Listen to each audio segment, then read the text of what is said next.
बिहान अमे टॉपिक बिहान कि अमिक फीचर्स क्या what are the features of the constitution of India. First feature, it is the longest constitution of the world. यह written constitution, यह unwritten constitution, यह written constitution and it is the longest constitution of the world. बाज़ाब्त document बनाइथ, ठीक है। बेशि सारी खुद बड़ दुनिया कॉन्स्टिट्यूशन युस जन मानने written plus longest constitution of the world. Number 1। Number 2, parliamentary system of government. यहाँ पार्लियामेंट्री सिस्टम ऑफ गवर्नमेंट है, इंडिया में पार्लियामेंट्री सिस्टम ऑफ गवर्नमेंट है, यानी कि यहाँ पे फेडरल गवर्नमेंट है। It mean it has 2 houses, parliament has 2 houses, Lok Sabha and the Rajya Sabha. Lok Sabha जो होता है वो राज्यसभा असली ज़्यादा पावरफुल रहता है एज कम्पेयर टू लोकसभा। हालांकि रहना चाहे लोकसभा ही, क्योंकि वहाँ पे रिप्रेजेंटेटिव होते हैं लोगों के चुने हुए, लेकिन क्या होता है कि ज़्यादा पावरफुल राज्यसभा ही रहता है। तो लोकसभा यानी कि पार्लियामेंट्री फॉर्म ऑफ इस कॉन्स्टिट्यूशन के हिसाब से यहाँ की गवर्नमेंट जो है वो पार्लियामेंट्री सिस्टम ऑफ गवर्नमेंट है। पार्लियामेंट्री एक फीचर है, एक खसूसियत है कि पार्लियामेंट्री सिस्टम ऑफ गवर्नमेंट है कि कहाँ पे इंडियन कॉन्स्टिट्यूशन के हिसाब से, यानी कि it has parliament has 2 houses, Rajya Sabha and the Lok Sabha. और एक फीचर है इसका partly rigid partly flexible. Rigid means सख्त, किसके लिए सख्त? तरमीम के लिए, अमेंडमेंट के लिए।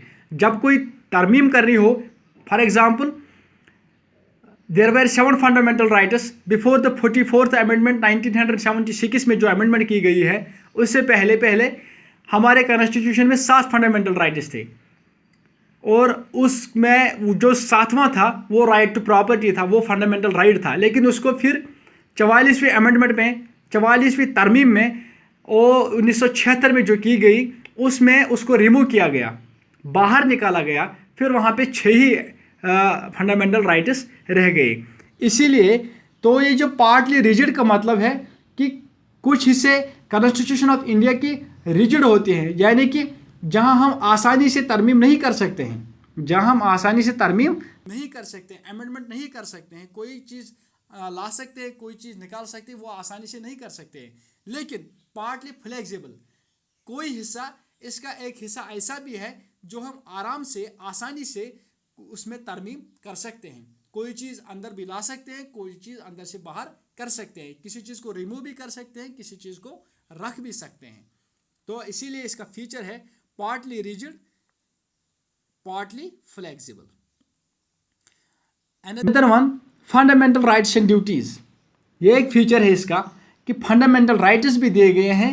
हमारे कानून आईन ने यहाँ के शहरियों को फंडामेंटल राइट्स प्रोवाइड किए हैं, और इसके साथ साथ फंडामेंटल ड्यूटीज़, जहाँ आपको हक बनता है कि आपको फ्रीडम ऑफ स्पीच है, फ्रीडम ऑफ रिलीजन है, वही आपको ड्यूटी भी है कि आपको नेशनल फ्लैग को रेस्पेक्ट करना है, आपने नेशनल एंथम को रेस्पेक्ट करना है, ठीक है ना। आपने फॉरेस्ट्स वगैरह को बचाना है, आपने बाकी जो कॉन्स्टिट्यूशन के रूल्स रेगुलेशन एंड लॉज हैं उनको ओबीडियंटली मानना पड़ेगा, ओबे करना पड़ेगा। तो इसी तरह 10 फंडामेंटल ड्यूटीज़, 10 और 11 फंडामेंटल ड्यूटीज़। तो उनको जहां आपको हक है कि आपके ये मतलब हक है कि आपको ये रखना पड़ेगा, रखना है, या आपने हक दिए हैं कॉन्स्टिट्यूशन, वही आपका हक ये भी बनता है कि आपने भी कुछ अपने फ़र्ज़ निभाने हैं, अपने काम जो आपने कॉन्स्टिट्यूशन ने रखना है, कॉन्स्टिट्यूशन ने रखा है, उसको अंजाम देना आपका काम है। That is the duty. इस पर मिसाल के तौर पर अकिस चीज़ ड्यूटी आसन, तमिस हक सह तनख्वाह, सह हेक तथ पे कह डिमांड कर कि सह तनख्वाह निवन, मगर सच तमिस ड्यूटी कि उसको पढ़ाना भी है, उसको जो भी उसको मतलब प्रिंसिपल साहब स्कूल एकोमोडेशन जो है वो उसको जो कहेंगे उसको उस हिसाब से चलना पड़ेगा। लेकिन हक है कि आपको तनख्वाह मिलेगी, आपको इतने पैसे देंगे पढ़ाने के लिए, लेकिन उसके साथ साथ उसकी जिम्मेदारी भी रहती है, उसी को हम फंडामेंटल ड्यूटीज़ कहते हैं।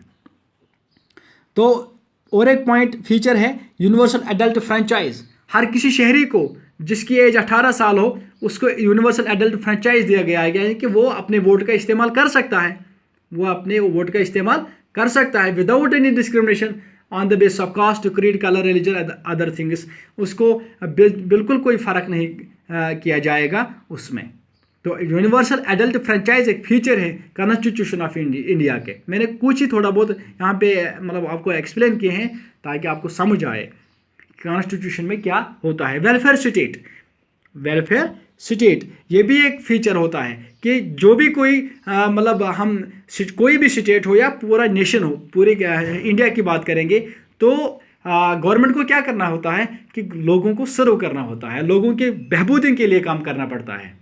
ठीक है ना, ऐसा नहीं है, ऐसा कॉन्स्टिट्यूशन नहीं है कि लोगों के लिए कुछ नहीं करेंगे तो दूसरों के लिए और कुछ करेंगे या अपने लिए करेंगे, नहीं, बल्कि ऐसा कॉन्स्टिट्यूशन है और इसमें एक ऐसी खुसूसियत है कि नहीं भाई, गवर्नमेंट जो भी हो, जिसकी भी हो, जो भी इसमें हो, तो उसको काम लोगों के लिए करना पड़ेगा, बहबूदी के लिए करना पड़ेगा, मुल्क की मफाद में करना पड़ेगा, लोगों के आराम और आसाइश को ज़्यादा से ज़्यादा तरजीह देनी पड़ेगी।